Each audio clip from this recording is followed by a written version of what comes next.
His name is Mack McGhee, and he was born May 10th, 1971 in Chicago Heights. At the age of 19, Mack became the victim of violence while at a New Year's Eve party. He took 3 blows to the head and face with the clawed side of a hammer, requiring him to receive 36 stitches in his face and head.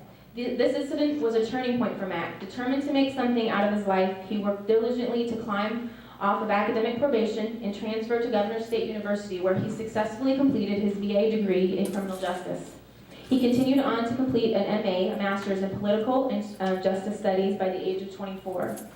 Mack has since that time been gainfully employed with several child welfare and human service agencies in the state of Illinois.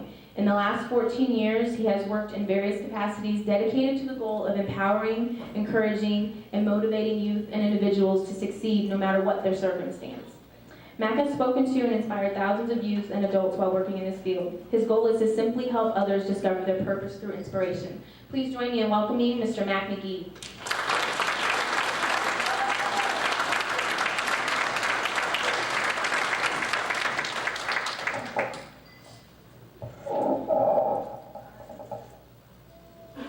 I'd rather see a sermon than to hear one any day.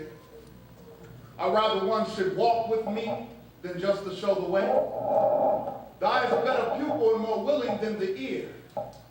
Advice may be misleading, but examples are always clear. And the very best of teachers are the ones who live their creed. For to see good put into action is what everybody needs. I can soon know how to do it if you let me see it done. I can watch your hand in motion, but your tongue too fast may run. And the lectures you deliver may be very fine and true, but I'd rather give my lessons by observing what you do. For I may misunderstand you in the fine advice you give, but there's no misunderstanding how you act and how you live your creed. Good evening. Good evening.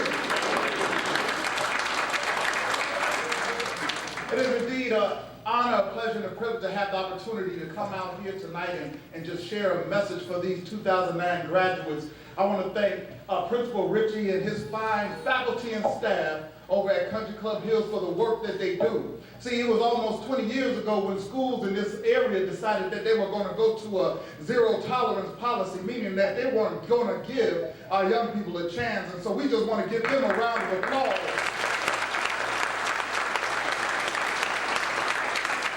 Because their motto is that they don't give up.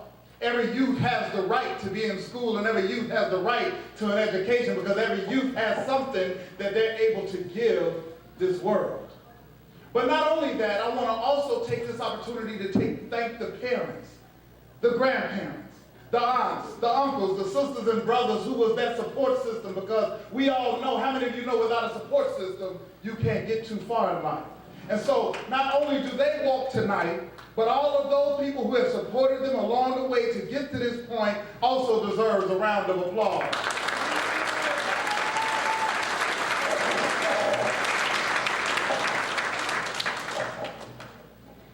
I want everybody under the sound of my voice to repeat after me. One life, one life. My life, My life. one life, One life. my life, My life. one life, One life. my life. How great it is to dream a dream in the position of youth by a starry stream, but how great it is to fight life through and get to the end and find the dream is true.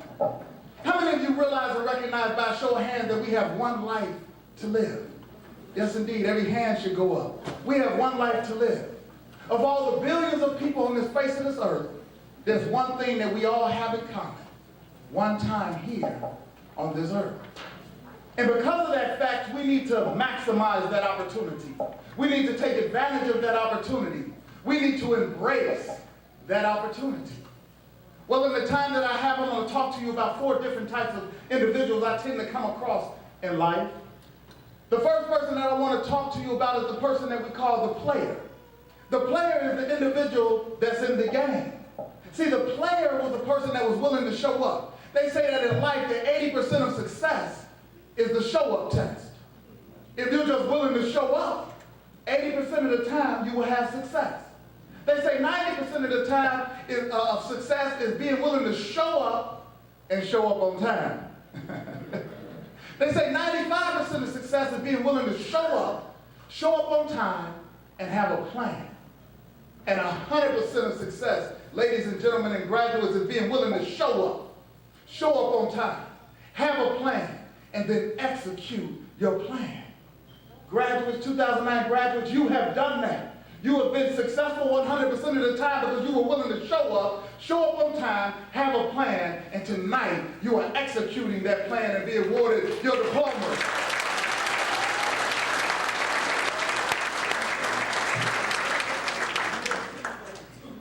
The second person that I tend to come across in life is the person that we call the spectator. The spectator may be an individual sitting in this room, young or old, who haven't fulfilled the dream or the path that they really want in life. They're spectating because they have some aspirations. They have some goals. How many of you have aspirations and goals? You have aspirations and goals, and so you're watching somebody. You're looking to see what they're doing. I recommend that everybody, whether you're young or old, that you have somebody that you look to, that you have a mentor in your life, somebody that you respect what they're doing at the level that they're doing it at, and I encourage you to respectfully pursue them. Find someone that's positive. Find somebody that's consistent. Find somebody that cares about you, and allow them to mentor and speak into your life. See, that's what a spectator does. They watch so that they can learn what it is that they need to do to be successful. The third person that I tend to come across in life is the person that I call the wanderer. The wanderer is that person still driving around in the parking lot wondering what a graduation is. You see, they said we got three types of people. People that make things happen, people that watch things happen, and you always have somebody running up late saying, what just happened? Don't, graduates, be a Johnny-come-lately to your life.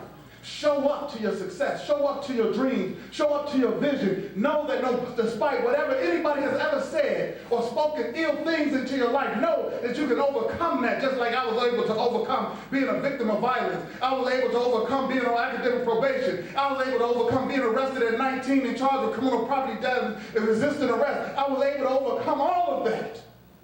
And despite what people said about me, that I would never amount to nothing, I stand before you here today, accomplished as a speaker, traveled all over the world, and having went to college and got a degree where nobody expected me to do anything. And so just as I'm able to do it, you can do it. Each and every one of you in this room can do whatever you put your mind to if you just believe. The fourth person that I tend to come across in life is the person we call the wanderer. The wanderer doesn't even know that there's a game being played. These are the individuals that are filling up our streets and our prison facilities. You know, in the state of Illinois and throughout the country, they spend more money to incarcerate than they do to educate.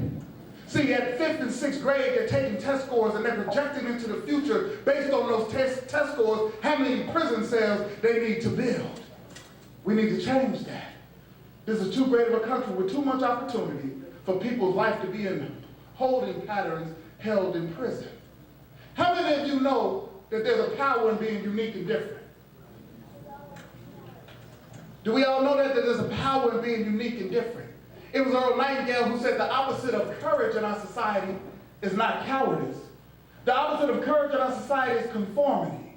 Everybody wants to do what everybody else is doing without knowing why. You have the power to be uncommon.